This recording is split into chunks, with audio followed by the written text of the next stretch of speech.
So జరిగిన దాని గురించి ఏం చెప్తారు, జరగకుండా ఏం చర్యలు తీసుకోవాలంటారు? ఆశా గారు, ముందుగా మీకు తోటి ప్యానలిస్టులు, ఐ న్యూస్ వీక్షకులందరికీ నమస్కారం. ఎసెన్షియా బయోఫార్మా కంపెనీ ప్రమాదంలో ప్రాణాలు కోల్పోయినటువంటి వ్యక్తులకి ఆత్మశాంతి కలగాలని, వారి కుటుంబాలకి ప్రగాఢ సానుభూతి తెలియజేస్తూ, గాయపడ్డ వారు త్వరగా కోలుకోవాలని చెప్పి ఆ భగవంతుని ప్రార్థిస్తున్నాను. ఆశ గారు, చాలా బాధాకరం. ఏ కుటుంబంలో ఏ వ్యక్తి చనిపోయినా ఆ కుటుంబం ఏ రకంగా అస్తవ్యస్తంగా, ఆర్థికంగా ఏ రకంగా చితికిపోతూ నలిగిపోతూ మనకు తెలుసు. ఆ బాధ చాలా భయానకం. మాది కాకినాడ మా చుట్టూ కూడా నాగార్జున ఫెర్టిలైజర్స్ ఉంది, కోరమండల్ ఫెర్టిలైజర్స్, అలాగే ఎడిబుల్ ఆయిల్ కంపెనీస్ అన్ని ఉన్నాయి. ఇక్కడ కూడా మేము ప్రమాదాలు చూస్తుంటాం. గత సంవత్సరం కూడా ఒకే కంపెనీలు వరుసగా 2 మాసాల వ్యవధిలో 2 సార్లు జరిగింది. 2-3 ప్రతిఘటనలో చనిపోయారు. సో ఆ రోజు మాకు వచ్చిన ఫీడ్బ్యాక్ ఏంటంటే, ఫలానా కంపెనీ ఎక్విప్మెంట్ అవుట్డేట్ ఎక్విప్మెంట్ ఉపయోగిస్తుంది, క్వాలిటీ మెట్రిక్స్ సరిగ్గా ఫాలో కావట్లేదు అని చెప్పేసి మాకు అతనికి ఇంటర్వ్యూ వచ్చినటువంటి ఫీడ్బ్యాక్. సో ఇటువంటి ప్రమాదాలు ఏ రకంగా నివారించాలి? గతంలో మనం చూసాం, దేశంలో అతిపెద్ద gas leak Bhopal gas leak 20,000 పై చిలుకు చనిపోయారు. 20,000 పై చిలుకు భోపాల్ గ్యాస్ 1986. దాని యొక్క దుష్ప్రభావాలు ఈ రోజుకి అక్కడ సంతతి అనుభవిస్తున్నారు. ఎందుకంటే ఆ రకంగా జన్యు కణాల్లో కూడా వెళ్ళిపోతాయి అటువంటి భయానక పరిస్థితులు ఉన్నాయి. సో మనం అటువంటి పరిస్థితులు రానివ్వకుండా, ప్రమాదాలు జరగకుండా మెయిన్ గా చూసుకోవాల్సిన అవసరం. దానికి ఏ రకమైనటువంటి చర్యలు తీసుకోవాలి? ఇప్పుడు దీనికి అంచెలంచెలుగా చూడాలి. ఆశగా నేను రాజకీయ అంశంలోకి వెళ్ళలేదు. అంచెలంచెలుగా చూసుకోవాల్సింది ఏంటంటే, ఇప్పుడు యాజమాన్యం, ఒక కంపెనీ ఒక యాజమాన్యం పెడితే ఆ యాజమాన్యం హెల్దీగా ఉండి, బోర్డ్ ఆఫ్ డైరెక్టర్స్ అందరూ ఉండి తగ్గగా నిర్వహించుకుంటున్నారు లేదా అన్నది ఫస్ట్ చూడవలసిన అంశం. ఈరోజు ఈ కేసులో, ఎసెన్షియా కేసులో, ఇద్దరు యాజమాన్యాలు మధ్య ఆధిపత్య పోరు. Henry Kiran Reddy versus Deccan chemicals అధినేత గోకరాజ్ వంశీ. వీళ్ళిద్దరి మధ్య వచ్చినటువంటి వివాదం గత సంవత్సరంగా నేషనల్ కమిటీ లా ట్రిబ్యునల్లో వాళ్ళు ఫైట్ చేస్తున్నారు. ఇద్దరు నాదంటారు, ఇద్దరు ఎవరు పట్టించుకోవట్లేదు. ఆఖరికి చీఫ్ ఆపరేటింగ్ ఆఫీసర్ నియమించడంలో కూడా వివాదాలు, నియమించారో లేదో కూడా ప్రశ్నార్థకం. ఈ రోజు కనీసం ముఖ్యమంత్రి గారు, హోంమంత్రి గారు ఫోన్ చేసిన అందుబాటు రాని పరిస్థితి, నిర్లక్ష్య ధోరణి. ఇది అత్యంత ప్రమాదకరం. ఒక యాజమాన్యం అంటే ఒక తండ్రి లాంటి, తండ్రి స్థానంలో ఉండి బిడ్డలకు ప్రమాదం జరిగితే జనరల్ గా కొంత భయం ఉంటుంది. యాజమాన్యం ఆ సమయంలో అక్కడికి గ్రౌండ్ లో కనపడితే కొట్టి చంపేస్తారేమో అని. ఎందుకంటే మా కాకినాడ పక్కన చూసాం, రీజెన్సీ సిరామిక్స్ గొడవ వచ్చి యాజమాన్య నాయుడు గారి కొంత అల్లుడిని చంపేశారు. ఆ తర్వాత చంపిన వాళ్ళు బాధపడ్డారు, చంపబడిన వాళ్ళు బాధపడ్డారు. అది వేరే, అది చాలా మంచివాడు అని. సో ఆ భావోద్రేకాలు ఇది చేస్తారు, రాకపోతే కనీసం ఫోన్ లో అందుబాటులో రావాలి కదా, నిలబడగదు. ఈ రోజు ₹1 పరిహారం కంపెనీ ద్వారా ఇప్పిస్తున్నారు, ఓకే, బట్ అవి రావాలి కదా, ఎందుకు రావట్లేదు? సో ఇటువంటి పరిస్థితి ఉన్నప్పుడు రాష్ట్ర ప్రభుత్వాలు ఏం చేయాలి? ఇది ఒక ఫస్ట్ లెవెల్ చెక్.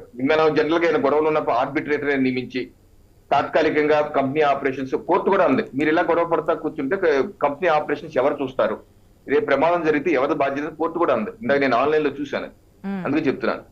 సో ఇటువంటి పరిస్థితి వచ్చినప్పుడు ప్రభుత్వం ఏం చేయాలి? ఆర్బిట్రేటర్ పెట్టాలా, వేరే తాత్కాలికంగా ఎవరో యాజమాన్యం వీరికి అప్పచెప్పాలా, ఏంటి అనేది ఫస్ట్ లెవెల్. సెకండ్, సాంకేతికమైనటువంటి అంశాలు కారణమా?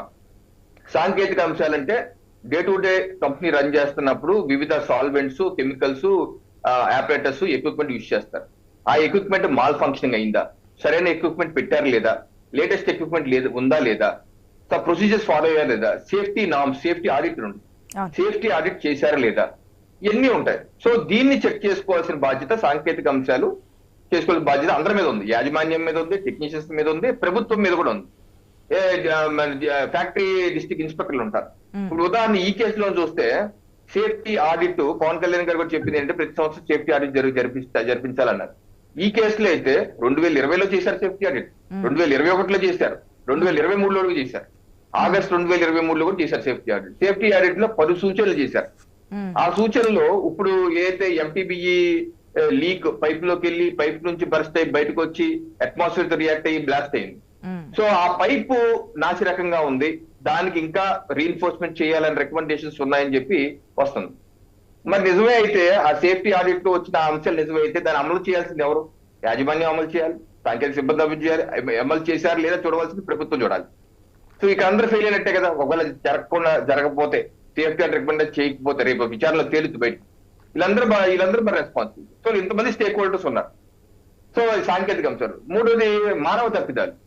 ఇప్పుడు అక్కడ ఉన్నటువంటి సిబ్బంది నిజంగా ట్రైన్ పీపుల్ అవునా కాదా, నిజమైన train people, qualified train people ఉన్నారు లేదా, వాళ్ళ మీద ఎటువంటి ఒత్తిడి ఉంటుంది, ఎన్ని షిఫ్ట్లో పనిచేస్తున్నారు, వాళ్ళకి రెగ్యులర్ గా ఫైర్ సేఫ్టీ నామ్స్ మీద డ్రిల్ కండక్ట్ చేస్తారు. ఆ డ్రిల్ కండక్ట్ చేస్తున్నారు లేదా, ఎవరు కండక్ట్ చేస్తున్నారు, ఎవరు చేస్తున్నారు, ఇలా రకరకాల అంశాల మీద అందరూ అటు యాజమాన్యం, ఫ్యాక్టరీ సిబ్బంది, ప్రభుత్వ అధికారులు అందరూ కలిసి పనిచేస్తేనే కానీ ప్రమాదాలు నివారించే అవకాశం లేదు ఆశా గారు. ఎందుకంటే పరిశ్రమలు, ప్రమాదాలు అనేది అవిభాజ్య కవలలు. ఏదో మనం మన ప్రయత్నం కంపల్సరీగా 0 ప్రమాదాల వరకు మనకు ఉండాలి. అలా జరిగినప్పుడు కనీసం 1-2 కన్నా ఆగుతాయి. అసలు మనం ఏమి పట్టించుకోకుండా చేస్తే సమస్యలు. ఇప్పుడు మనకు హై పవర్ కమిటీ రికమెండేషన్స్ గతంలో కూడా ఇచ్చారు, జీవోలు కూడా జారీ చేశాం. మరి ఆ జీవోలు అమలైనాయా లేదా? ఆ జీవోలు 156 జీవో, అలాగే కాకినాడలో జరిగినప్పుడు 79 జీవో ఇచ్చారు. మన జీవోలోని అంశాలు అమలైనయా లేవా? హై పవర్ రికమెండేషన్స్ అమలు చేశారు లేదా? సో దీనికి ఈ రోజు మా ప్రభుత్వం చెప్పేదని, మా ముఖ్యమంత్రి గారు కూడా, మేము 3 మాసాల్లో ఒక స్టాండర్డ్ ఆపరేటింగ్ ప్రొసీజర్స్ ఏదైతే చేయాలో అది వర్క్ చేయట్లేదు, మేము ఒక స్టాండర్డ్ ఆపరేటింగ్ ప్రొసీజర్ తీసుకొస్తాం, దీన్ని సమగ్రంగా నివారించడానికి, సాధ్యమైన తగ్గించడానికి చేయవలసినటువంటి కార్యాచరణ రికమెండేషన్స్ తో తప్పనిసరిగా ముందుకు వెళ్తాం. కంపెనీస్ రావాలి, అట్ ది సేమ్ టైం ప్రమాదాలు జరగకుండా, కుటుంబ సభ్యులకి ఇబ్బంది జరగకుండా, పనిచేసే కార్మికులకు కానీ వర్కర్స్ ఇబ్బంది జరగకుండా అందరూ కలిసికట్టుగా చేయాలి అంటే ఒక సమగ్ర ప్రణాళిక 3 మాసాల్లో తీసుకొస్తాం, అంతా సమగ్రంగా ఇంప్లిమెంట్ చేస్తామని చెప్తున్నాం. సో మన ప్రమాదం జరిగింది, ఇకపై జరగకుండా ఉండటానికి నేను ఇందాక చెప్పినటువంటి అనేక అంశాల్లో అందరూ కోఆర్డినేట్ గా వర్క్ చేయాలి.